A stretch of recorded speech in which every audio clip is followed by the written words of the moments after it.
IGN Live here at Gamescom 2018. We are talking about a game that's a racing game, but not just any racing game.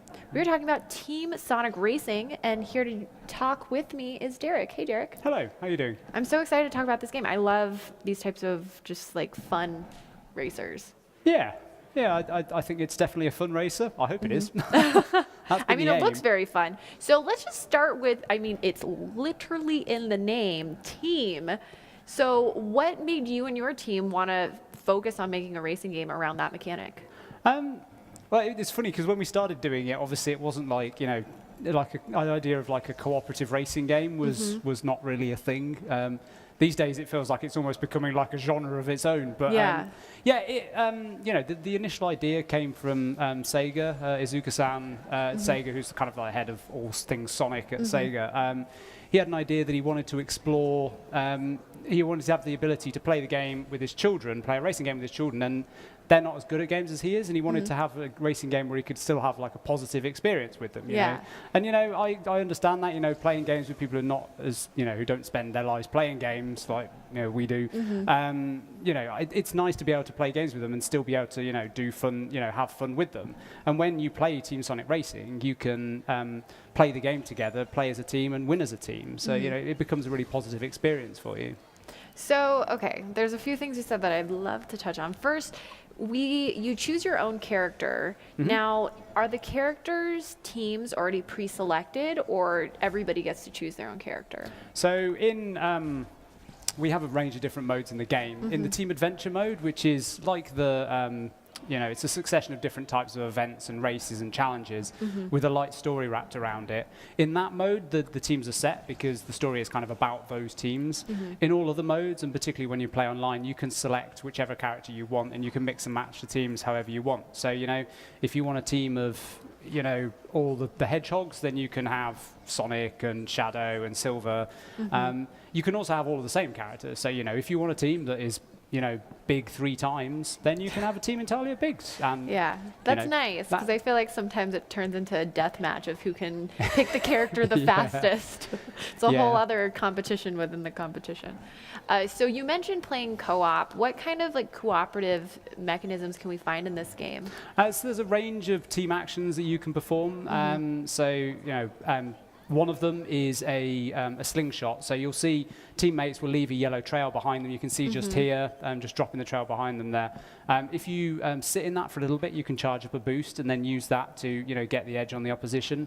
There's a move called a skin boost, which, you know, if you played these sorts of games, you get spun out by an item. You're sat there waiting to speed back up. It's a bit frustrating. In this game, if a teammate skims past you, they can kind of catapult you back up to speed and get you back into the action. You can also swap items with each other. So, you know, if you've got an item, you're at the front of the pack, but, you know, you've got a teammate, you know, back in 12th, really struggling, you can pass them an item, and when you pass it to them, it transforms into something more powerful. So, you know, there's lots of opportunities for looking out for ways to help your teammate, and it also doesn't matter where they are on the track. Regardless of their position on the track, there's always something you can do team-based to help them out. So as far as the items go, can your teammate just take your item? Like, is it kind of like an item bank for your whole team, or is it something where you give them your item? You have to offer, and they have to request. You know, it's absolutely I can see it be a bit frustrating if people kept swiping your items from you. I was thinking of somebody in particular where I was like, if I ever play this game with them, they're definitely going to just steal all of my items. Yeah. So speaking of items, what kind of items can we expect? So we've based the items in the game all around the wisps from the Sonic games.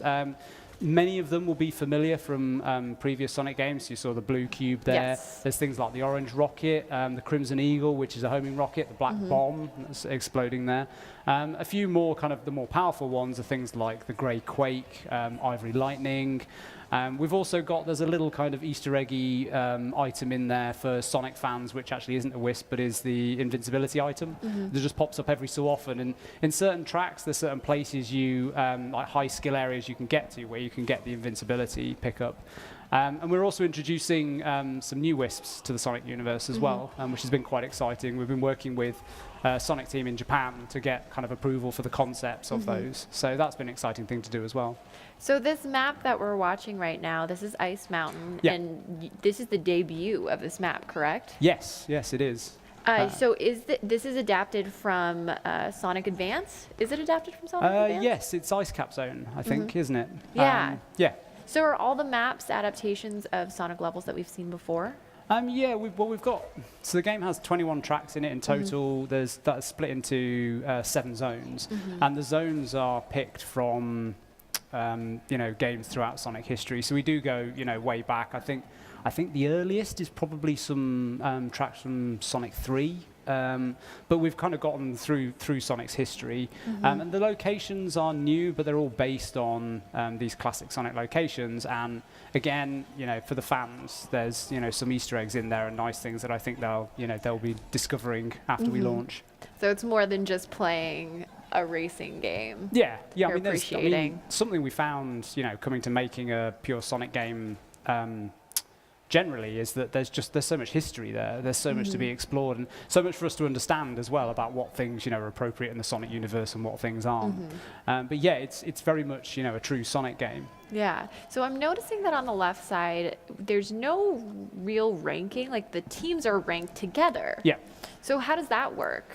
So at the end of the race, you get scores for individual positions, and that then is totaled up for your team. And the team with the highest score wins. And so those rankings at the side are representing the kind of the real-time updates to those rankings.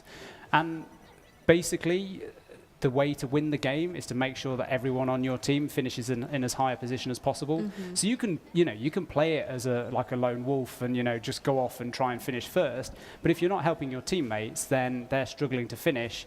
You're not going to win as a team. Yeah. So what you have to do is you have to be, as I say, we've got these different actions that allow you to help your teammates, and you need to be using them constantly to help them finish in as high a position as possible. So when you're choosing your character, is the cart part of the character, or do you also choose a cart? Yes, the cart is part of the character, but we do have we haven't gone deep on how this works yet because we're saving that for a future date. But we do have a customization system in the game that allows you to customize both the performance of your vehicle and the appearance of it. And there's lots. I mean, there's hundreds of thousands of combinations of these things, and it allows you to really fine tune your characters. To say, like me, I'm a Tails player. I love playing as Tails. I like to customize him, with slightly better speed and things like that to just give me the edge in races. But yes, it's there's lots and lots of room for fine tuning your particular performance and the appearance of your car. And I mean, we've had people ask, where's the transformation from the previous games? And I think we don't have the transformation system anymore, but what we have is the customization system, which I think, when you start getting into it, has at least as much depth as that, if not more. So I think you mentioned this earlier about playing games with people who are much better than you and just not really having a very good time.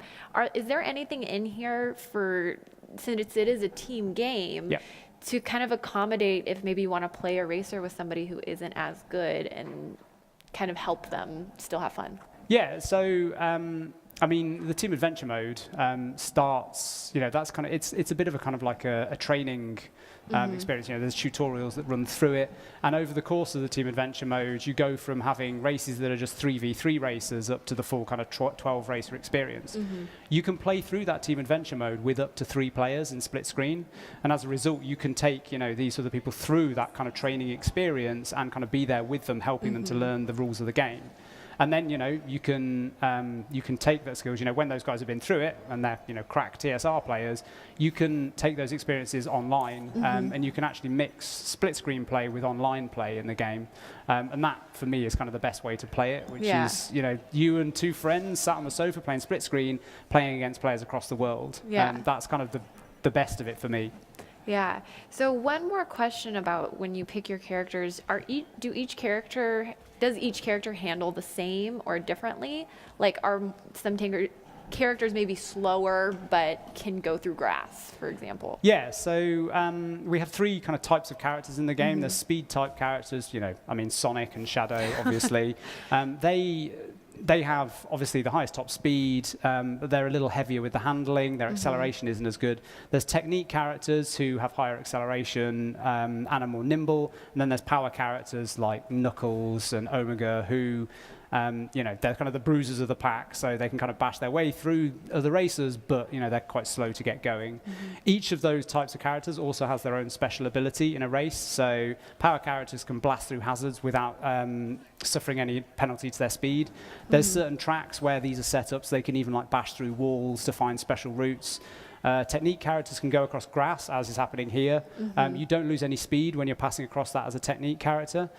And then speed characters, they have when you do a drift with them, if you do up to a level 2 drift, you get a radial burst, which knocks projectiles out of the sky. Oh, cool. So if you're drifting and you've got a rocket coming in, you do a radial burst and it knocks it out.